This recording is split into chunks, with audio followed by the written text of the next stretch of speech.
Radhe Radhe YouTube channel पर आपका स्वागत है। आज हम करेंगे सत्यनारायण की संपूर्ण कथा हिंदी में।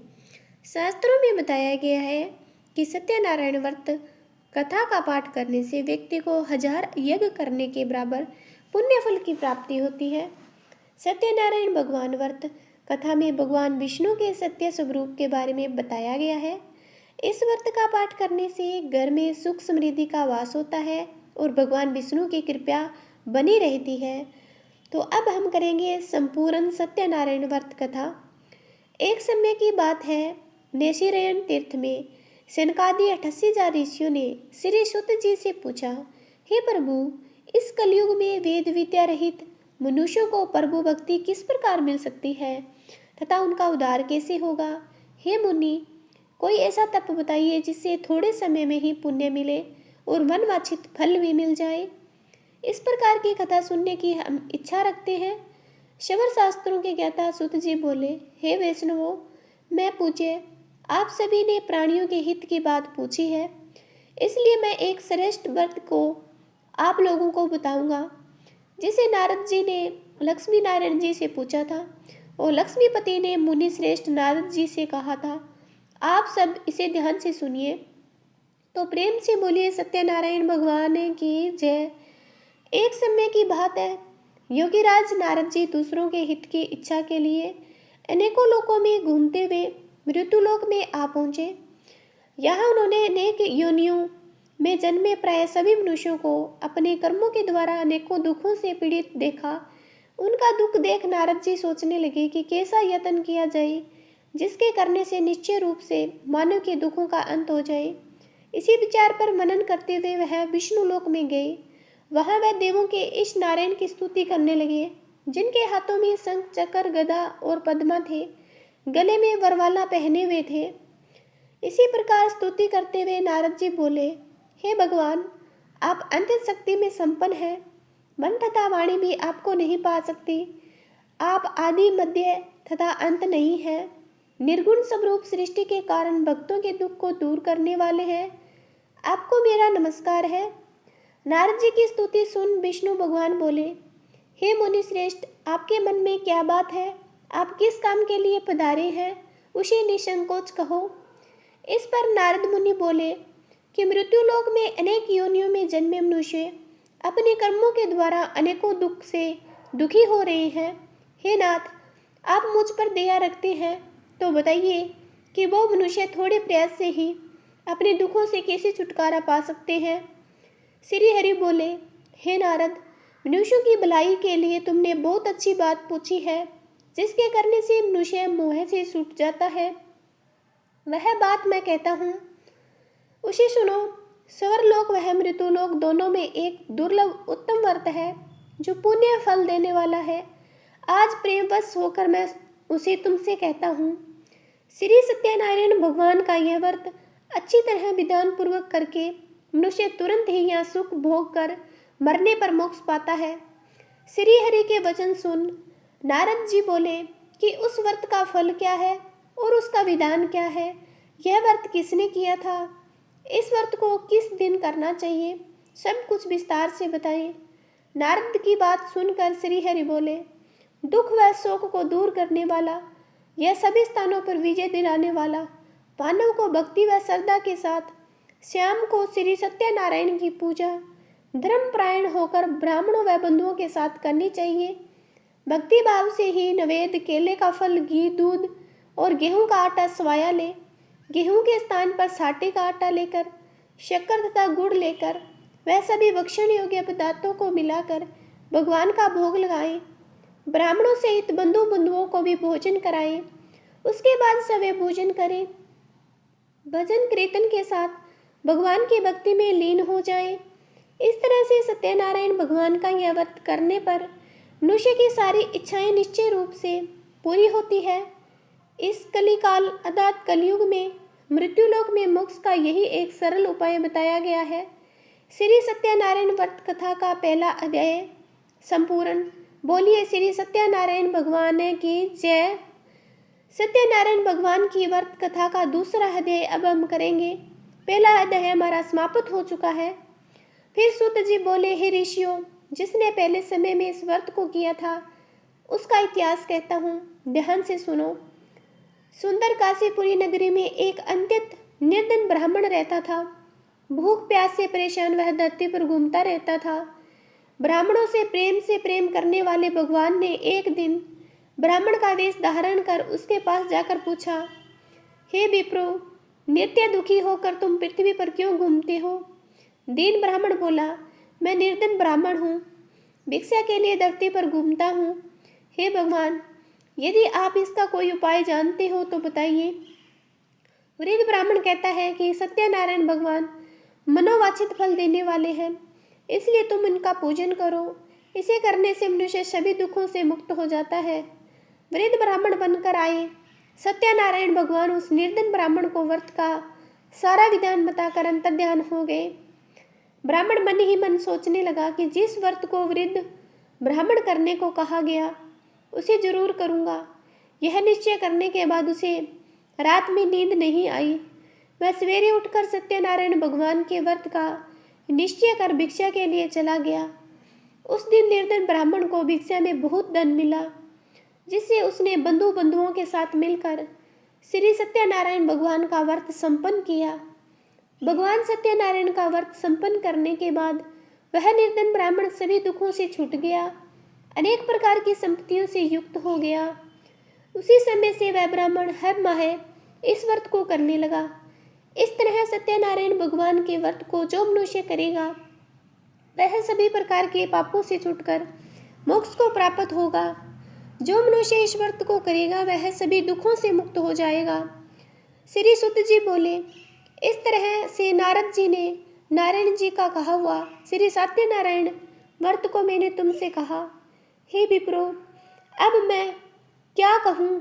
ऋषि बोले, हे मुनिवर, संसार में उस विप्र से सुनकर और किस किस ने इस व्रत को किया, हम सब इस बात को सुनना चाहते हैं। इसके लिए हमारे मन में श्रद्धा का भाव है। श्री सुत जी बोले, हे मुनियों, जिसने इस व्रत को किया वे सब सुनो। एक समय वही विप्र धन वह ऐश्वर्य के अनुसार अपने बंधुओं के साथ इस व्रत को करने को तैयार हुआ। उसी समय एक लकड़ी बेचने वाला बूढ़ा आदमी आया और लकड़ियां बाहर रखकर अंदर ब्राह्मण के घर में गया। प्यास से दुखी हुआ वह लकड़हारा उनको व्रत करते देख विप्रो को नमस्कार कर पूछने लगा कि आप ये क्या कर रहे हैं? तो उन्होंने बताया कि व्रत कर रहा हूँ, इसे करने से क्या फल मिलेगा, कृपया मुझे भी बताएं। ब्राह्मण ने कहा कि सब मनोकामनाओं को पूरा करने वाला सत्यनारायण भगवान का व्रत है। इनकी कृपा से ही मेरे घर में धन धान्य आदि की वृद्धि हुई है। विप्र से सत्यनारायण व्रत या के बारे में जानकर लकड़हारा बहुत ही प्रसन्न हुआ। चरना अमृत लेकर वह प्रसाद खाने के बाद वह अपने घर गया। लकड़हारे ने अपने मन में संकल्प लिया कि आज लकड़ी बेचने से जो धन मिलेगा उसी से श्री सत्यनारायण भगवान का उत्तम व्रत करूँगा। मन में इस विचार को ले बूढ़ा आदमी सिर पर लकड़ियां रख उस नगर में बेचने गया जहां धनी लोग ज्यादा रहते थे। उस नगर में से अपनी लकड़ियों के दाम पहले से 4 गुना अधिक मिलता है। बूढ़ा प्रसन्नता के साथ दाम लेकर केले, शक्कर, घी, दूध, दही और गेहूं का आटा ले और सत्यनारायण भगवान के व्रत की अन्य सामग्रियां लेकर अपने घर गया। वहां उसने अपने बंधुओं को बुलाकर विधि विधान से सत्यनारायण भगवान का पूजन और व्रत किया। इस व्रत के प्रभाव से बूढ़ा लकड़हारा धन पुत्र आदि से युक्त होकर संसार के समस्त सुख भोग अंतकाल में वैकुंठ धाम चला गया। तो हमारा दूसरा अध्याय समाप्त होता है। तो बोलिए श्री सत्यनारायण भगवान की जय। अब हम करेंगे तीसरा अध्याय, सत्यनारायण भगवान की व्रत कथा का तीसरा अध्याय। श्री सुत जी बोले, हे मुनि श्रेष्ठ, मुनियों, अब आगे की कथा कहता हूँ। पहले समय में एक उल्कामुख नाम का एक बुद्धिमान राजा था। वह सत्यवक्ता और जितेंद्रिय था। प्रतिदिन देवस्थानों पर जाता, निर्धनों को धन देकर उनके कष्ट दूर करता था। उसकी पत्नी कमल के समान मुख वाली तथा सती साध्वी थी। भद्रशिला नदी के तट पर उन दोनों ने श्री सत्यनारायण भगवान का व्रत किया। उसी समय साधु नाम का एक वेश्या आया। उसके पास व्यापार करने के लिए बहुत सा धन भी था। राजा को व्रत करते देखकर वह विनय के साथ पूछने लगा, हे राजन, भक्ति भाव से पूर्ण होकर आप यह क्या कर रहे हो? मैं सुनने की इच्छा रखता हूँ, तो आप मुझे बताएं। राजा बोला, हे साधु, अपने बंधुओं के साथ पुत्र आदि की प्राप्ति के लिए एक महान शक्तिमान श्री सत्यनारायण भगवान का व्रत वह पूजन कर रहा हूँ। राजा के वचन सुन साधु आदर से बोला, हे राजन, मुझे इस व्रत का सारा विधान कहिए। आपके कथा के अनुसार मैं इस व्रत को करूँगा।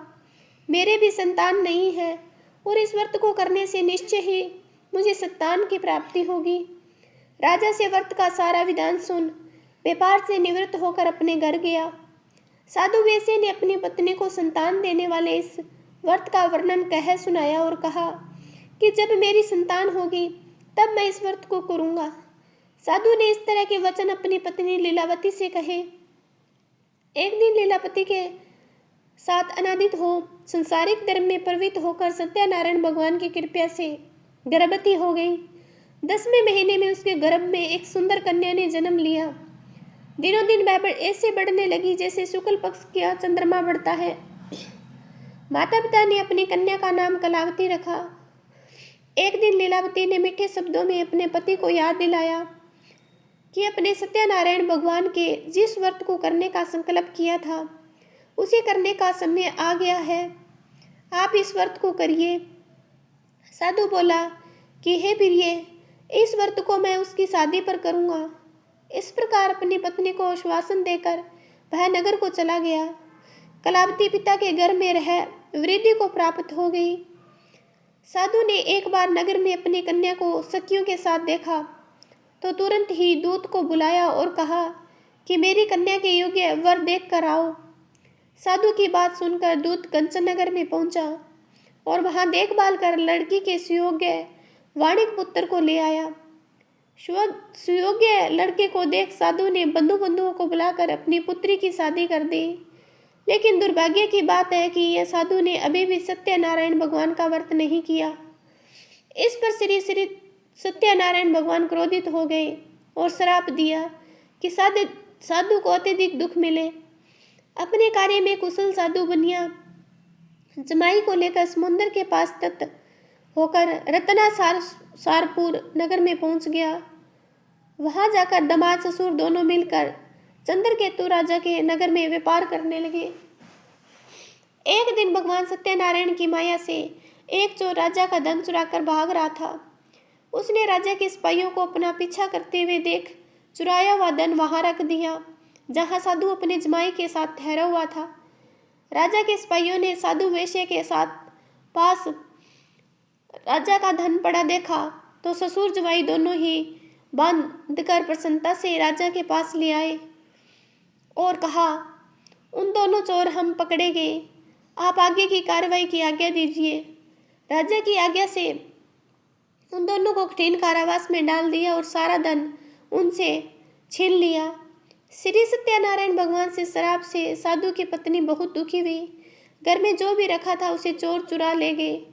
शारीरिक तथा मानसिक पीड़ा व भूख प्यास से अति दुखी हो अन्न की चिंता में कलावती के ब्राह्मण के घर गई। वहां उसने श्री सत्यनारायण भगवान का व्रत होते देखा। फिर कथा सुनी। वह प्रसाद ग्रहण कर वह रात को वापस घर आ गई। माता के कलावती से पूछा कि हे पुत्री, अब तक तुम कहाँ थी? तेरे मन में क्या है? कलावती ने अपनी माता से कहा, हे माता, मैंने एक ब्राह्मण के घर में श्री सत्यनारायण भगवान का व्रत देखा है। कन्या के वचन सुन लीलावती भगवान के पूजन की तैयारी करने लगी। लीलावती ने परिवार व बंधुओं से श्री सत्यनारायण भगवान का पूजन किया। उनसे वर मांगा कि मेरे पति तथा जमाई शीघ्र घर पर आ जाए। साथ ही यह प्रार्थना की कि हम सब का अपराध क्षमा करें। श्री सत्यनारायण भगवान इस व्रत से संतुष्ट हो गए और राजा चंद्रकेतु को सपने में दर्शन दे दिया कि हे राजन, तुम उन दोनों वेश्यों को छोड़ दो और तुमने उनका जो धन लिया है उसे वापस कर दो। अगर ऐसा नहीं किया तो मैं तुम्हारा धन, राज्य व संतान सभी को नष्ट कर दूंगा। राजा को यह सब कहकर अंतर्ध्यान हो गया। प्रातः काल राजा ने अपना सारा सपना सुनाया। फिर बोले कि वणिक पुत्रों को कैद से मुक्त कर सभा में लाओ। दोनों ने आते ही राजा को प्रणाम किया राजा मीठी वाणी में बोला, हे महानुभावों, भाग्यवश ऐसा कठिन दुख तुम्हें प्राप्त हुआ है, लेकिन अब तुम्हें कोई ब्याह नहीं है। ऐसा कह राजा ने उन दोनों को नए वस्त्र भूषण भी पहनाए। जितना धन उनका लिया था उससे 2 गुना धन वापस कर दिया। दोनों वैसे अपने घर को चल दिए। श्री सत्यनारायण भगवान का तीसरा अध्याय हमारा समाप्त होता है। बोलिए श्री सत्यनारायण भगवान की जय। अब हम करेंगे चौथा अध्याय, सत्यनारायण भगवान की व्रत कथा का चौथा अध्याय। श्री सुत जी बोले, वैश्य ने मंगलाचार कर अपनी यात्रा आरंभ की और नगर की ओर चल दिए। उनके थोड़ी दूर जाने पर एक दंडी वेशधारी श्री सत्यनारायण ने उनसे पूछा, हे साधु, तेरे नाम में क्या है? अभिवाणी वणिक हंसता हुआ बोला, हे दंडी, आप क्यों पूछते हो? क्या धन लेने की इच्छा है? मेरे नाम में बेल वह पत्ते भरे हुए हैं। वैसे के कठोर वचन सुन भगवान बोले, तुम्हारा वचन सत्य हो। दंडी ऐसा वचन कह वहां से दूर चले गए। कुछ दूर जाकर समुद्र के किनारे बैठ गए। दंडी के जाने के बाद साधु वैसे ने नृत्य क्रिया के पश्चात नाव को ऊंची उठते देखकर अचंभा माना और नाव में बेल पत्ते आदि देखकर वह मूर्छित होकर जमीन पर गिर पड़े। मूर्छा खुलने पर अत्यंत शोक में डूब गया। तब उनका दामाद बोला कि आप शोक न मनाएं, यह दंडी का श्राप है, इसलिए हमें उनकी शरण में जाना चाहिए, तभी हमारी मनोकामनाएं पूर्ण होगी। दामाद की बात सुनकर वह दंडी के पास पहुंचा और अत्यंत भक्ति भाव नमस्कार करके बोला, मैंने आपसे जो जो असत्य वचन कहे थे उनके लिए मुझे क्षमा कर दो। ऐसा कहकर महान शोकातुर हो रोने लगा। तब दंडी भगवान बोले, हे वणिक पुत्र, मेरी आज्ञा से बार बार तुम्हें दुख प्राप्त हुआ, तू मेरी पूजा से विमुख हुआ। साधु बोले, हे भगवान, आपकी माया से ब्रह्मा आदि देवता भी आपके रूप को नहीं जानते, तब मैं अज्ञानी कैसे जान सकता हूँ? आप प्रसन्न होइए, अब मैं सम्राज्ञी के अनुसार आपकी पूजा करूँगा। मेरी रक्षा करो, पहले के समान नौका में धन भर दो। साधु वैश्य के भक्तिपूर्वक वचन सुनकर भगवान प्रसन्न हो गए और उनकी इच्छा अनुसार वरदान देकर अंतर्ध्यान हो गए। ससुर जमाई जब नाव पर आए तो नाव धन से भरी हुई थी। फिर वही अपने अन्य साथियों के साथ सत्यनारायण भगवान का पूजन कर अपने नगर को चल दिए। जब नगर के नजदीक पहुंचे तो दूत को घर पर खबर करने के लिए भेज दिया। दूत साधु की पत्नी को प्रणाम कर कहता है कि मालिक अपने दामाद सहित नगर के निकट आ गए हैं। दूत की बात सुन साधु की पत्नी लीलावती ने बड़े हर्ष के साथ सत्यनारायण भगवान का पूजन कर अपनी पुत्री कलावती से कहा कि मैं अपने पति के दर्शन को जाती हूँ, तू कार्य पूर्ण कर शीघ्र आ जाना। माता के ऐसे वचन सुन कलावती जल्दी में प्रसाद छोड़ अपने पति के पास चली गई। प्रसाद की अवज्ञा के कारण श्री सत्यनारायण भगवान रुष्ट हो गए और नाव सहित उसके पति को पानी में डुबो दिया। कलावती अपने पति को वहां ना पाकर रोती हुई जमीन पर गिर गई। नौका को डूबा हुआ देख वह कन्या को रोता देख साधु दुखी होकर बोला कि हे प्रभु, मुझसे तथा मेरे परिवार से जो भूल हुई है उसे क्षमा करें। साधु के दीन वचन सुनकर श्री सत्यनारायण भगवान प्रसन्न हो गए और आकाशवाणी हुई, हे साधु, तेरी कन्या मेरे प्रसाद को छोड़कर आई है, इसलिए उसका पति अदृश्य हो गया है। यदि वह घर जाकर प्रसाद खाकर लौटाती है तो उसका पति अवश्य मिलेगा। ऐसी आकाशवाणी सुन कलावती घर पहुंचकर प्रसाद खाती है और फिर आकर अपने पति के दर्शन करती है। उसके बाद साधु अपने बंधु बंधुओं सहित श्री सत्यनारायण भगवान का विधि विधान से पूजन करता है। इस लोक का सुख भोगकर अंत में स्वर लोक को जाता है। तो हमारा चौथा अध्याय भी समाप्त होता है। तो प्रेम से बोलिए श्री सत्यनारायण भगवान की जय। अब हम करेंगे 5वां अध्याय। श्री सुत जी बोले, हे ऋषियों, मैं और भी एक कथा सुनाता हूँ, उसे ध्यानपूर्वक सुनो। प्रजापालन में लेनतुंग ध्वज नाम का एक राजा रहता था। उसने भगवान का प्रसाद त्याग कर बहुत ही दुख शान किया। एक बार वन में जाकर वन्य पशुओं को मारकर वह बड़ के पेड़ के नीचे आया। वहां उसने ग्वालों की भक्ति भाव को देखकर अपने बंधुओं सहित सत्यनारायण भगवान का पूजन करते देखा। अभिमानवश राजा ने उन्हें देखकर पूजा स्थान में नहीं गया और ना ही उसने भगवान को नमस्कार किया। ग्वालों ने राजा को प्रसाद दिया, लेकिन उसने वह प्रसाद नहीं खाया और वहीं छोड़कर अपने नगर को चला गया। जब वह नगर में पहुंचा, वहां सब कुछ तहस नहस हुआ पाया तो शीघ्र ही समझ गया कि यह सब भगवान ने ही किया है। वह दोबारा ग्वालों के पास पहुंचा और विधि पूर्वक पूजा करके प्रसाद खाया तो श्री सत्यनारायण भगवान की कृपा से सब कुछ पहले जैसा हो गया।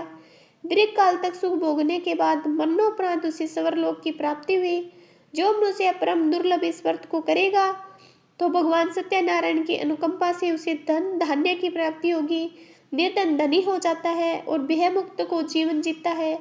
संतानहीन मनुष्य को संतान सुख मिलता है और सारे मनोरथ पूर्ण होने पर मानव अंत काल में वैकुंठ धाम को जाता है। सूत जी बोले, जिन्होंने पहले इस व्रत को किया है, अब उनके दूसरे जन्म की कथा कहता हूँ। वृद्ध सतानंद ब्राह्मण ने सुदामा का जन्म लेकर मोक्ष की प्राप्ति की। लकड़हारे ने अगले जन्म में निषाद बनकर मोक्ष प्राप्त किया। उल्कामुख नाम का राजा दशरथ होकर वैकुंठ को गया। साधु नाम के वेश्या ने मोर ध्वज बनकर अपने पुत्र को आरे से चीरकर मोक्ष पाया। महाराज तुंगध्वज ने समभू होकर भगवान में भक्ति युक्त हो कर्म कर मोक्ष प्राप्त किया। श्री सत्यनारायण भगवान का 5वां अध्याय हमारा समाप्त होता है और ये संपूर्ण कथा हमारी समाप्त होती है। तो बोलिए श्री सत्यनारायण भगवान की जय। ओम जय जगदीश हरे, जय लक्ष्मी रमना स्वामी, जय लक्ष्मी रमना।